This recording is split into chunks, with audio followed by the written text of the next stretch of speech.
The difference between a business, or life for that matter, that progresses in the right direction versus one that dissolves into chaos can be boiled down to 3 pieces of paper. Some people like to think that business and life are purely about vision, high-level strategy, mission statements, manifestation, astrological signs, dark energy healing, whatever it might be. And perhaps those will help you in your journey on this globe. However, the elements that will at most times, if not all times, really keep you from going under, from having a problem, are these 3 simple things.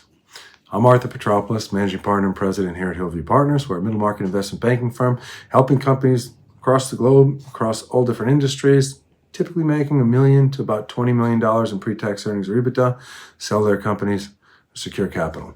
And so what are these 3 magical things?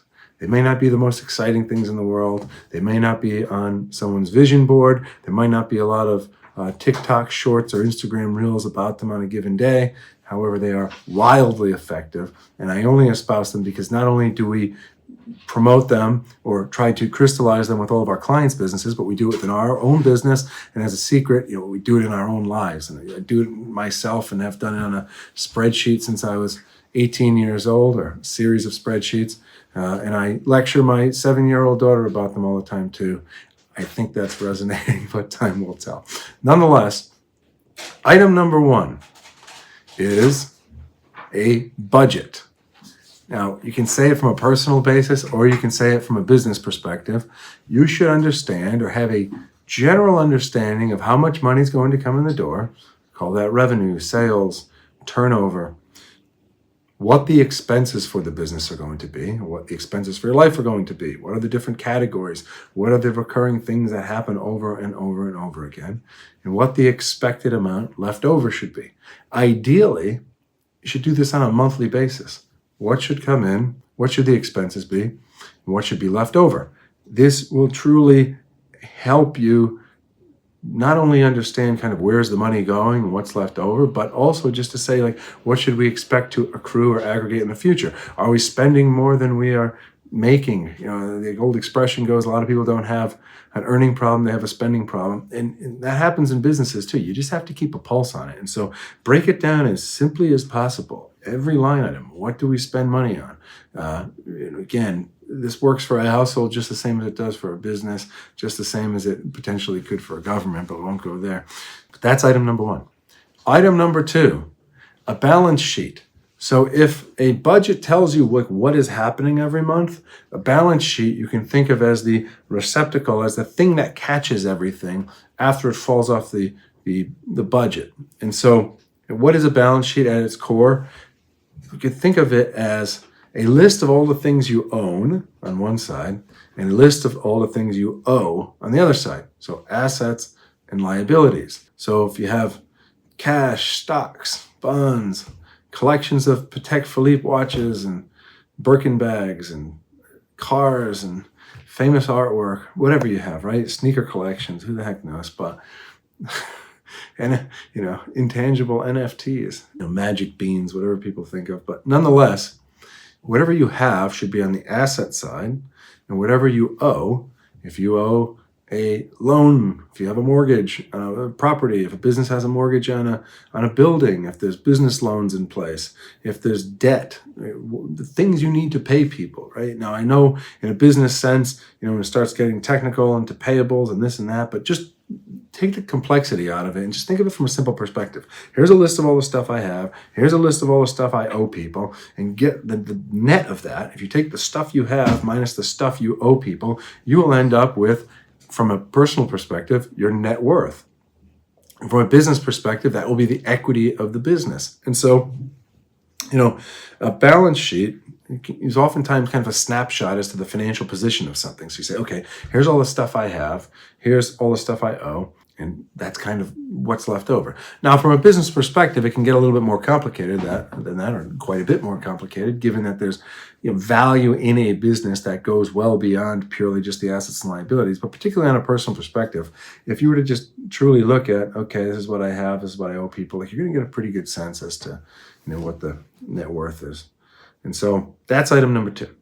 Item number 3, again, for a business or for an individual, is a to-do list.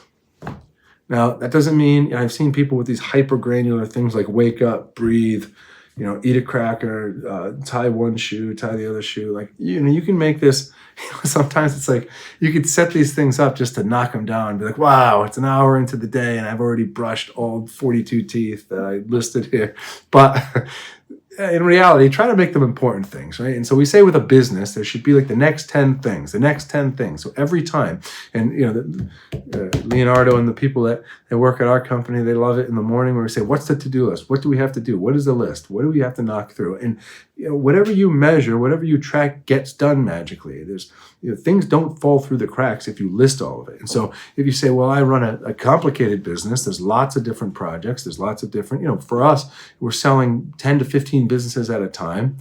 But guess what? Every single transaction has a list of things that must be done.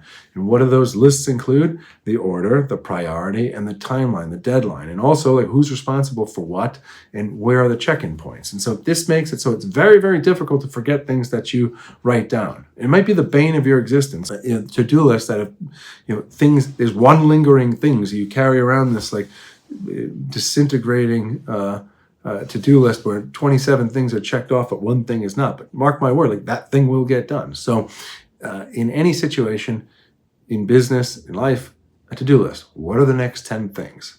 Right? I mean, if you think of selling a business, which is what we do, obviously, which is what we do as a business, we are thinking of the buyers of these businesses and we're saying, what is their to-do list? What are the 10 things they want to do? And if the company we're selling fits on their to-do list, and think of the pleasure you get on a to-do list of saying like, oh, good, I finally called my Aunt Mabel back and thanked her for the $23 gift certificate she sent me for the wrong birthday 3 times, right? At least you did it. And you're like, wow, that's great. Like it's off the list. Whew, that's good. Now I don't have to think about that. In business, it's the same way. So if senior people at very large companies have a to-do list of things they want to do, things they need to buy, capabilities they must get, access they must get to certain markets, if they can acquire your company and it scratches that to-do list, like think of the pleasure that creates, right? Think of how good of an outcome that can be, and therefore, how much they could pay for your company, right? And that's one element of all of this is the recurring theme of everything we do here. But generally speaking, we've seen order and chaos. You certainly see it in different businesses. You've seen it in the news every day. You see it in the macroeconomic environment. Look beyond anybody's Thanksgiving table and you'll find it in any family. But what really differentiates order from chaos? And it's not these magical things. It's not I stare in the mirror and I yell affirmations at myself. It's not like dunking your face in Saratoga sparkling water every day. It's not, gratitude journaling to thank the postman for, bringing you the Restoration Hardware catalog, without getting it too wet. It's simple things, right? Like all those things can make life great. I love it when the barista brings me my coffee and tells me I'm a rock star in the cup. But the real things that will avoid chaos in business, and at least what I can attest to in life, are these 3 things. A budget. How much do you make? How much do you spend? What is left over? A balance sheet. What do you have? What do you owe? What is your net worth from there? What is your equity in a business from there? Again, business is far more complicated because there's goodwill components of it. And thirdly, a to-do list. What are the next 10 things that must get done? What's the priority? What's the deadline? Who's responsible for what? And so that's the thought for today. 3 things to avoid chaos, to bring order, to create progress, and to make things simple. Right? Simple scales, complex fails. That is true in almost anything in life. If you want things to get bigger, you must focus more on less things, and that's what this does. It just focuses things, it avoids excuses, and it gets rid of all the noise and trendiness of it all, I suppose. But this works. So again, budget, balance sheet, to-do list. That is the thought for today. Hope the week continues to go well for everyone. Keep pushing forward. God bless. I'll see you next time.